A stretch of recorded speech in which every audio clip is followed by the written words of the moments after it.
डिमाकुसि हालामनि सानैसो बर' सेंग्रा सरखारि साख्रि बाख्रिखौ नामा नायबाय थायालासिनो बिथांमोना होनानै सेलन होनानै जोंबो जे न'खरखौ सुंथानो हायो, रांखान्थियाव गावबायखौनो एसे खामायनायजों लोगोसे न'खरखौ सामलायलांनो हायो।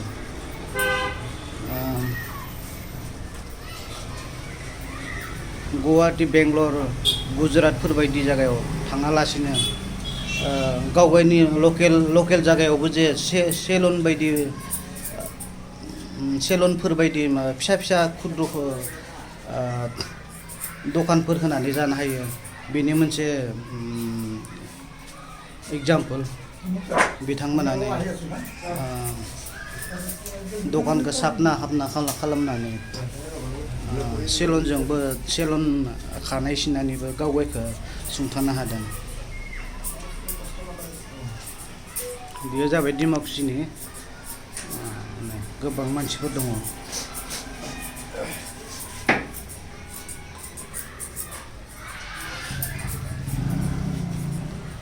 मायबाफोर उसुबिदा जादों नामा न'खर सोलिनो आरो दारिफोर सिननानैबो जे गावगायखौ मोनसे मोजां दखान होनानै सुंथानो हायो न'खरखौ। रां खामायनायजों लोगोसे न'खरखौबो मोजां सामलायलांनो हायो। बेनि मोनसे एग्जाम्पल बिथांमोनानो दिल्ली, बम्बे, माद्रासफोर बायदि जायगायाव थाङालासिनो न'आव खाथिनि गावगायनि जायगायावनो थांनानै गथ' मोजां दखान होनानै सोलिलांनो हादों। जास्ट दखानखौ एसे साबना हामना खालामनांगौ। दारिफोर सिननाय बे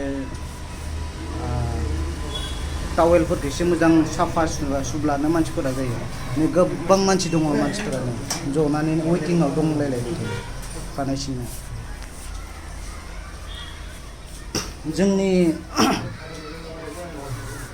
जोंनि बर'फोरा मोनफ्रोमबो दिखाव डक्टर, इन्जिनियार, अफिसार, साइन्टिस्टनिफ्राय लानानै फिसा फिसा खामानियाव लासे गोसारनांसिगौ। जोंनि बर'फोरा गुबुन हारिफोरनिफ्राय जों सेख'नो रोंनांसिगौ। थारमाने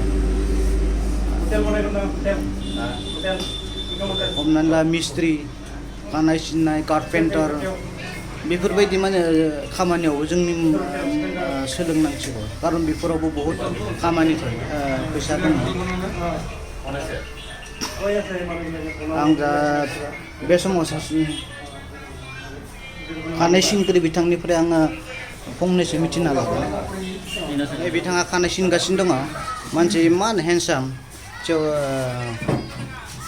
बे खानाय सिननायजों लोगोसेबो जे न'खरखौ सुंथानो हायो। दा आच्चा नोंथां बुंनायसाय, बे सेलन खालामनाया बेसे गोबाव जाखो, बेसे बोसोर जाखो आरो बहा सोलोंदोंमोन? मिनिमाम याव 15 बोसोरसो जाबाय। 15 बोसोर। खानाय सिननायजों लोगोसेबो न'खरखौ सामलायलांनो हायो। बेनि बेलायाव नोंथाङा मा बुंनो सानो? हायो। मिनिमाम 10-12 कामायो। खानाय दारि सिननानै 1000-1200 सानसेयाव बिथांमोना 1000-1200 खालामनो हायो मोजां मानसि फैयोबा। जायो, मानो कारनाव दखानखौ मोजांबोल' खालामनांगौ, गलाखौ नै वेटिंआव थाखाबाय थायो। खानाय सिननायफोरा गोबां थायो। नोंथाङा बे खानाय सिननानैनो न'खरखौ सुंथानो हादों, नङा होमबा?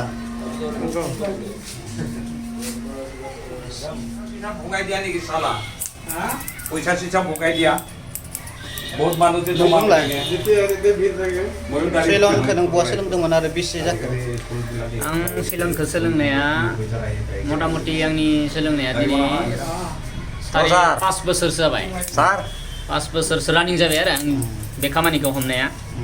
आं दासिमबो उसुबिदा मोनाखै। जेनेबा बे खामानिखौ मावनानै मोजाङैनो सोलिलांनो हादों। जेनेबा सानसेयाव मिनिमाम 1000-1200 बिदि खामायनो हायो आरो सानसेयाव खानाय सिननानै। नै बिथांमोना बुंदों खानाय सिननानैबो जे 1000-1200 खालामनो हायो गावैखौ न'खर सुंथानायाव बेफोरबायदि फिसा फिसा खामानि कारपेन्टर मिस्ट्रि खामानि न'नि बानायनाय मिस्ट्रिफोर न' बानायनाय दा नोंथाङा बुंलाय फैबाय थानाय गोदान बोसोर 2024 मायथाइनि सायाव मा बुंनो सानो मा कामना खालामो मा लुगैयो আহি থকা নতুন বছৰত যাতে সকলোৱে বড়োসকলৰ মাজত যাতে সকলোৱে যাতে ভালে কুশলে থাকে তাৰ বাবে মই নতুন বছৰৰ শুভেচ্ছা জনাইছোঁ সকলোকে হেপী নিউ ইয়াৰ এই মাইবা বুংনি বুंदे নैबे কিবা ক'ব আপুনি ইয়াতে চুলি কাটি আপুনি কেনেকুৱা লাগিছে মোক ভাল লাগে ইয়াতে আজি 10-12 বছৰমান হ'ল ইয়াতে কাটো ভাল পাওঁ কাটি গতিকে চেলুনটো আমাক ভালে লাগছে ইয়াতে हीरा सिलोन बा डिमाकुसनि फेमाव बिथांनाव गोबां मानसि जाखायो बोलो हीरा जी आपका ये इसमें चूल काटा हुआ कितना साल हो गया মই 25 বছৰ হ'ল 35 बोसोर वाह डिमाकुसियाव खानाय सिनि बिथाङा 35 बोसोर जाबाय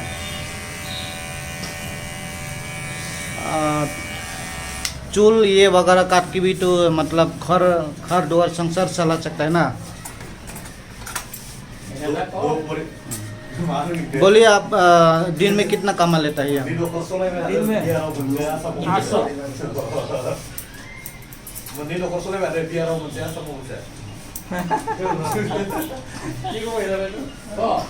बिहारनिफ्राय फैनानै जोंनि आसामाव बेबायदि खाननाय सिननो हायोबा जोंनि बर'फोरा मानो हाया आमा हिखावा गिला को आरो ना बेफोर मोनसे एग्जाम्पल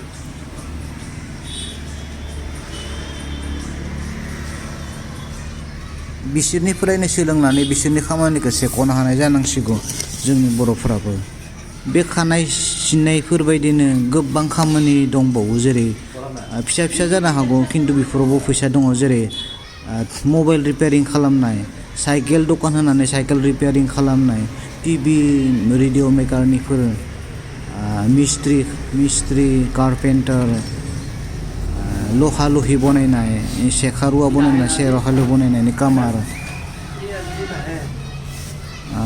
बेबायदिनो गोबां खामानि दङ जोंनि लकेलाव जों नुनो मोना बेफोरखौ नुवालाखैनो थायो खिन्थु बेफोरबायदि खामानियावबो गोबां फैसा दङ बेफोरबायदि खामानिखौ फोरोंनो बिटिआर गभर्नमेन्टआ स्टेप लानांगौ जाहाथे गोग्लैसोना थानाय आनएमप्लयड माखासे इयुथफोरा बेफोरबायदि खामानि मावनानै फैसा खामायनायजों लोगोसे गावखौ सुंथालांनो हायो